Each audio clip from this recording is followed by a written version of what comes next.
Praise Lord. ദൈവനാമത്തിൻ്റെ മഹത്വം ഉണ്ടായിട്ട് എന്നെ കേൾക്കുന്ന എല്ലാ പ്രിയപ്പെട്ടവർക്കും കർത്താവായ യേശു ക്രിസ്തുവിൻ്റെ നാമത്തിൽ ഞാൻ എൻ്റെ സ്നേഹവന്ദനങ്ങളെ അറിയിക്കുന്നു. ചിലപ്പോൾ ചില ഡേഞ്ചറൊക്കെ, ചില ആപത്ത് ഒക്കെ നമ്മുടെ ജീവിതത്തിൽ നാം കണ്ടു കഴിയുമ്പോൾ, അല്ലെ സംഭവിക്കാൻ പോകുന്നു എന്നൊരു തോന്നൽ നമ്മുടെ ജീവിതത്തിൽ വരുമ്പോൾ, നമ്മുടെ ജീവിതത്തിലുള്ളവായി വരുന്നത് ഭയമാണ്, അല്ലേ? ആ ഭയം ഒരിക്കലും നമ്മളെ സേഫായിട്ട് കീപ്പ് ചെയ്യാനൊന്നും പോകുന്നില്ല.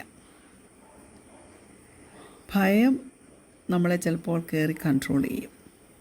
അപ്പോൾ ദൈവം നമ്മളെക്കുറിച്ച് എന്താണ് ആഗ്രഹിക്കുന്നത്, ദൈവം എന്താണ് അവിടെ ചെയ്യാൻ പ്ലാൻ ചെയ്തിരിക്കുന്നതെന്നുള്ളതിന് വ്യത്യസ്തമായിട്ട് നമ്മുടെ ഭയം നമ്മളെ കയറി അങ്ങ് കൺട്രോൾ ചെയ്യും.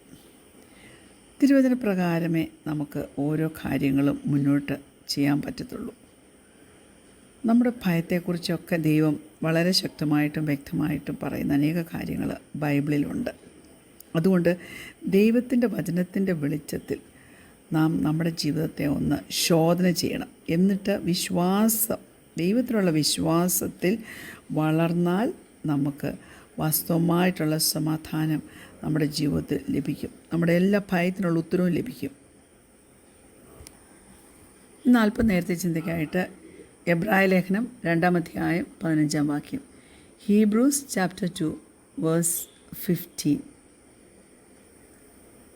മരണത്തിൻ്റെ അധികാരിയായ പിശാചിനെ തൻ്റെ മരണത്താൽ നീക്കി ജീവപര്യന്തം മരണഭീതിയാൽ അടിമകളായിരുന്നവരെ ഒക്കെയും വിടുവിച്ചു.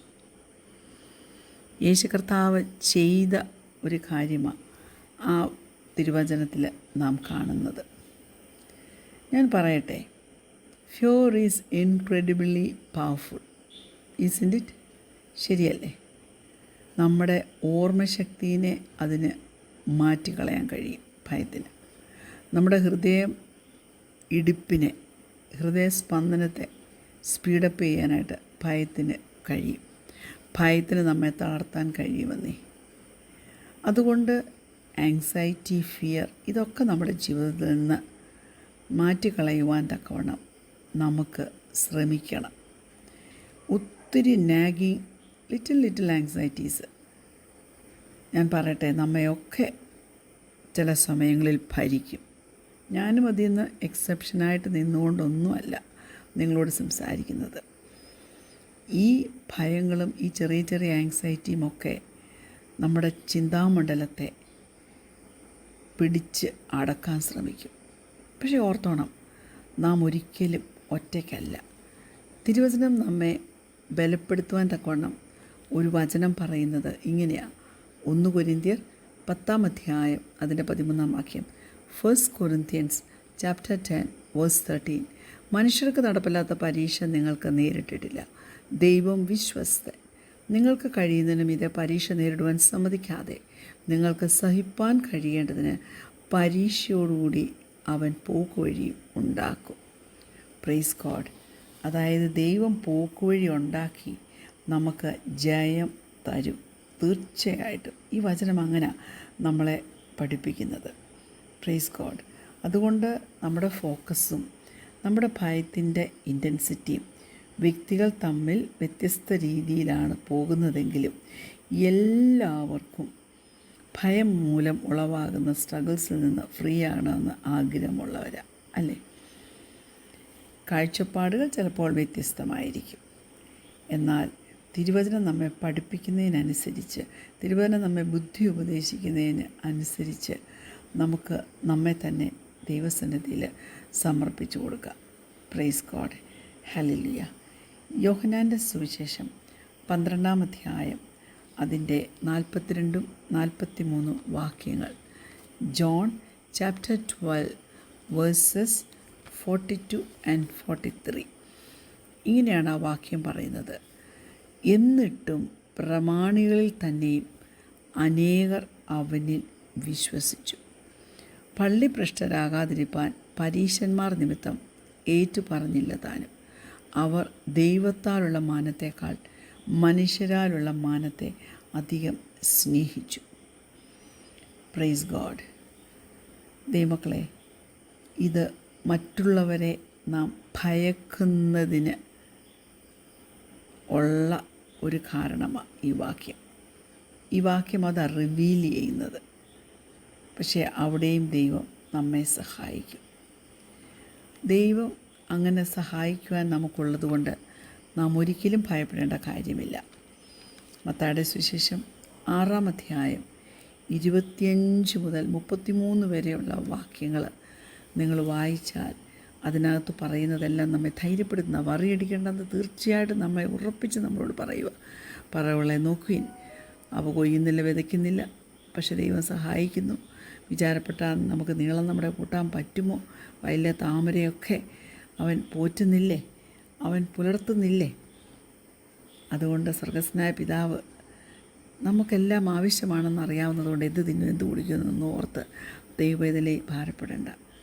33-ാമത്തെ വാക്യം പറയുന്നത് മാത്യു 6:33 സേസ്, മുമ്പേ അവൻ്റെ രാജ്യവും നീതിയും അന്വേഷിപ്പിൻ, അതോടുകൂടി ഇതൊക്കെയും നിങ്ങൾക്ക് കിട്ടും.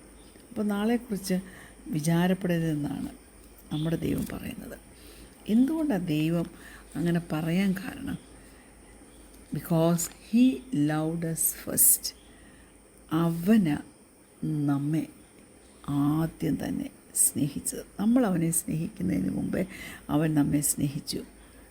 1 യോഹന്നാൻ 4-ാം അധ്യായം അതിൻ്റെ 16 മുതൽ 19 വരെയുള്ള വാക്യങ്ങൾ ഇങ്ങനെ പറയുന്നത്. 1 John chapter 4 verse 16-19. ഇങ്ങനെ ദൈവത്തിന് നമ്മോടുള്ള സ്നേഹത്തെ നാം അറിഞ്ഞും വിശ്വസിച്ചും ഇരിക്കുന്നു. ദൈവം സ്നേഹം തന്നെ. സ്നേഹത്തിൽ വസിക്കുന്നവൻ ദൈവത്തിൽ വസിക്കുന്നു, ദൈവം അവനിലും വസിക്കുന്നു. ന്യായവിധി ദിവസത്തിൽ നമുക്ക് ധൈര്യമുണ്ടാവാൻ തക്കവണ്ണം ഇതിനാൽ സ്നേഹം നമ്മോട് തികഞ്ഞിരിക്കുന്നു. അവൻ ഇരിക്കുന്നത് പോലെ ഈ ലോകത്തിൽ നാമും ഇരിക്കുന്നു. സ്നേഹത്തിൽ ഭയമില്ല, ഭയത്തിന് ദണ്ഡനമുള്ളതിനാൽ തികഞ്ഞ സ്നേഹം ഭയത്തെ പുറത്താക്കി കളയുന്നു. ഭയപ്പെടുന്നവൻ സ്നേഹത്തിൽ തികഞ്ഞവനല്ല. അവൻ ആദ്യം നമ്മെ സ്നേഹിച്ചതുകൊണ്ട് നാമും സ്നേഹിക്കുന്നു. Praise God. യേശു കർത്താവാണ് നമ്മെ ആദ്യം സ്നേഹിച്ചത് കേട്ടോ. അതുകൊണ്ട് ഈ ഫിയറിൽ നിന്ന്, അല്ലെങ്കിൽ നമ്മുടെ ജീവിതത്തിൽ ഉളവാകുന്ന ഭയത്തിൽ നിന്ന് നമുക്കൊരു വിടുതൽ വേണമെങ്കിൽ നമ്മുടെ ഭയത്തെ കഴിഞ്ഞും വലിയവനായിട്ടുള്ള ഒരാളെ നമുക്ക് ആവശ്യമാണ്. We need someone who is stronger than our fears. ആരാ സമ്മൺ? ജീസസ് ക്രൈസ്റ്റാ കേട്ടോ. Jesus Christ is that someone. Hallelujah. അവന് നമ്മുടെ എല്ലാ ചിന്തകളും എല്ലാ ഭയങ്ങളും വളരെ ഇൻറ്റിമേറ്റായിട്ട് അറിയാൻ കഴിയുന്നുണ്ട്. നമ്മളെ വിടുവിക്കാൻ അവന് മാത്രമേ കഴിയത്തുള്ളൂ. ബൈബിള് നമ്മെ പഠിപ്പിക്കുന്നത് ഭയത്തിലിരിക്കുന്നവരെ വിടുവിക്കാനായിട്ടാണ് അവൻ വരുന്നത്. അതാണ് നമ്മൾ എബ്രായർ 2:15 നാം കേട്ടത്. നമ്മുടെ ഭയത്തിൽ നിന്ന് നമ്മെ വിടുവിക്കാൻ വേണ്ടിയാണ്, മരണഭയത്തിൽ നിന്ന് നമ്മെ വിടുവിക്കാൻ വേണ്ടിയാണ്. അതുകൊണ്ട് നമുക്ക് ദൈവത്തിലൊന്ന് ആശ്രയിക്കാമേ, ദൈവത്തിൽ നമ്മെ തന്നെ നമുക്കൊന്ന് സമർപ്പിച്ച് കൊടുക്കാമേ. മരണത്തെയും ഭയത്തെയും എല്ലാം ജയിച്ചവൻ നമ്മുടെ യേശു കർത്താവ്. He is the only one who can transform you, who can transform me. കാരണം he is the heart changer. എൻ്റെയും നിങ്ങളുടെയും ഹൃദയത്തെ ചേഞ്ച് ചെയ്യുവാൻ അവന് മാത്രമേ കഴിയത്തുള്ളൂ. He is more interested in freeing you than you could possibly know. അവൻ നിന്നെ സ്വാതന്ത്ര്യപ്പെടുത്തും കുഞ്ഞെ. നീ വിചാരിക്കുന്നതിലും അധികം അവൻ നിന്നെ സ്വാതന്ത്ര്യത്തിലേക്ക് നയിക്കും. അതുകൊണ്ട് പിതാവാം ദൈവത്തിൻ്റെ ഏകജാതനായ പുത്രനായ യേശു ക്രിസ്തുവിൽ നമുക്ക് നമ്മുടെ ട്രസ്റ്റ് വെക്കാം. നമ്മുടെ കൂടെ അവൻ്റെ പ്രസൻസ് ഉണ്ടെന്ന് ഒന്ന് ഉറച്ചാട്ടെ. ഒരിക്കലും അവൻ നമ്മെ ഏകരായി വിടത്തില്ല. ആ കർത്താവിൻ്റെ സന്നിധിയിൽ നമുക്ക് നമ്മെ താഴ്ത്തി കൊടുക്കാം, കണ്ണുകളടയ്ക്കാം, പ്രാർത്ഥിക്കാം. ഞങ്ങളെ സ്നേഹിക്കുന്ന ഞങ്ങളുടെ നല്ല ദൈവമേ, സ്വർഗീയ പിതാവേ, ഭയത്തിന് ഒരിക്കലും അടിമകളായി പോകാൻ നീ സമ്മതിക്കരുതേ. ഭയത്തിന് അടിമകളായിരുന്നവരെ വീക്ഷിപ്പാൻ, വിടുവിപ്പാൻ, ഉയർത്തുവാൻ, ഉദ്ധരിക്കുവാൻ യേശു കർത്താവ് ഈ ഭൂമിയിൽ ജഡവേഷമെടുത്ത് വന്നു. ഞങ്ങൾക്ക് വേണ്ടി മരിച്ചുയർത്തെഴുന്നേറ്റ് ഇന്നും ജീവിക്കുന്നവനാകിയാൽ ഞങ്ങളുടെയും നിർജീവ പ്രവൃത്തികളെയെല്ലാം മാറ്റി, നിർജീവ ചിന്തകളെയെല്ലാം മാറ്റി ജീവനുള്ള ദൈവത്തോട് കൂടെ നിന്നുകൊണ്ട് ജയകരമായ ഒരു ക്രിസ്തു ജീവൻ നയിപ്പാൻ കൊണ്ട് ഞങ്ങളെ സഹായിക്കുമാറാകണമെന്ന് പ്രാർത്ഥിക്കുന്നു. കർത്താവിൻ്റെ സന്നിധിയിൽ താഴ്ത്തി സമർപ്പിക്കുന്നു. പ്രാർത്ഥന കേട്ടതിനാൽ സ്തോത്രം. യേശുവിൻ്റെ നാമത്തിൽ തന്നെ ആമേൻ. Praise the lord. God bless.